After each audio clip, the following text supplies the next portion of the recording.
సభ గౌరవం గురించి, సభ మర్యాదల గురించి. రెండోది స్పీకర్ గారు ప్రసాద్ గారు,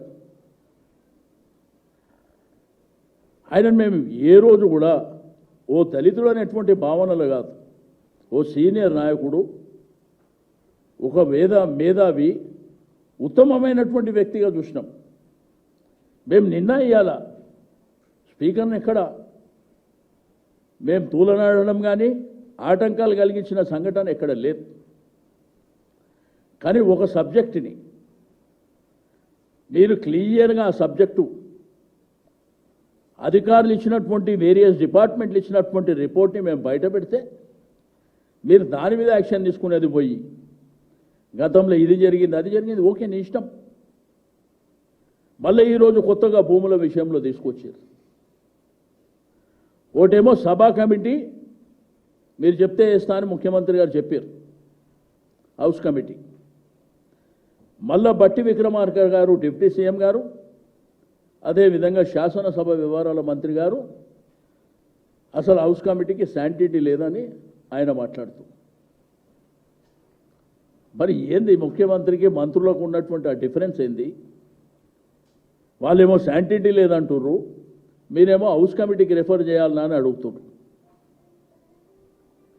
రెండోది అనేకమైనటువంటి అంశాలు, ఇక మీరు ఇట్లా చేస్తున్నారు అట్లా చేస్తున్నారు అని చెప్పి ఒక ఎమ్మెల్యేని పిలిచిగో మా ఎమ్మెల్యే పైల్వాన్ అని చెప్పి, ఏం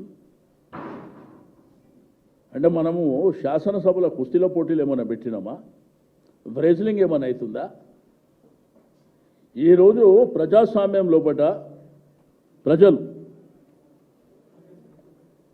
వారి యొక్క కాన్స్టిట్యున్సీ కావచ్చు, లేకపోతే ఆ ప్రజల యొక్క హక్కులు కాపాడడానికి, వాళ్ళకు మేలు జరగడానికి శాసనసభ జరుపుతుంది. ఇప్పుడు రాహుల్ గాంధీ గారు పార్లమెంట్లో సభా సంఘం వేయమన్నాడు. అంటే సభా సంఘం వేయమని చెప్పి డిమాండ్ చేయడం అది ఒక రాజకీయ పార్టీకి నైతికమైనటువంటి హక్కు. ఒక సభ్యునికి కావచ్చు, పొలిటికల్ పార్టీకి కావచ్చు. మీరు ఆ విషయాన్ని పక్కన పెట్టి ఇదేంటంటే ఫేర్గా విచారణ జరగదనేటువంటి ఉద్దేశంతో కదా చెప్పింది. రెండోది మమ్మల్ని సస్పెండ్ చేశారు. ఏంది సెషన్ అంతా సస్పెండ్ చేశారు. ఎందుకంటే మా బలమైనటువంటి గొంతుక ఒక ప్రతిపక్ష పార్టీగా ప్రజల పక్షాన నిలబడేటువంటి మా గొంతుకని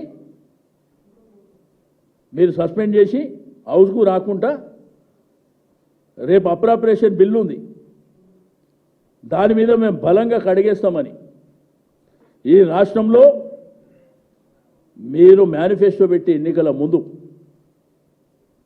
ఈరోజు మీరు చేస్తుంది ఏంది? ఇవన్నీ అంశాలు వస్తాయని చెప్పి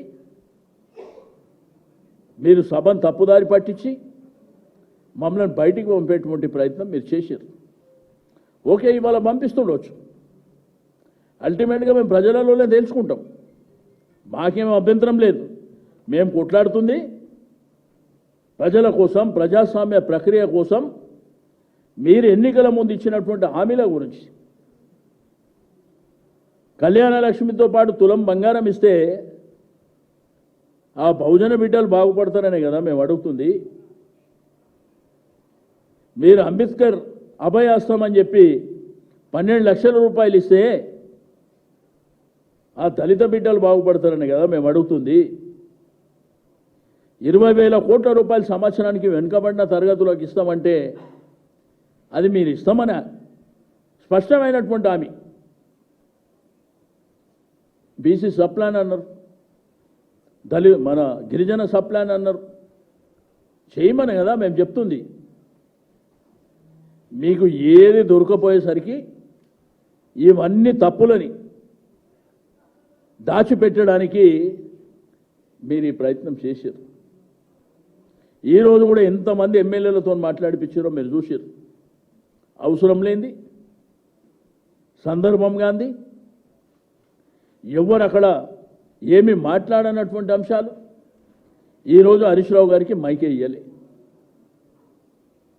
మా పార్టీకి మైకే ఇయ్యలే. మరి ఏం అసందర్భము, మేము ఏం మాట్లాడినామని చెప్పి మీరు అటెన్షన్ అంతా డైవర్ట్ చేసి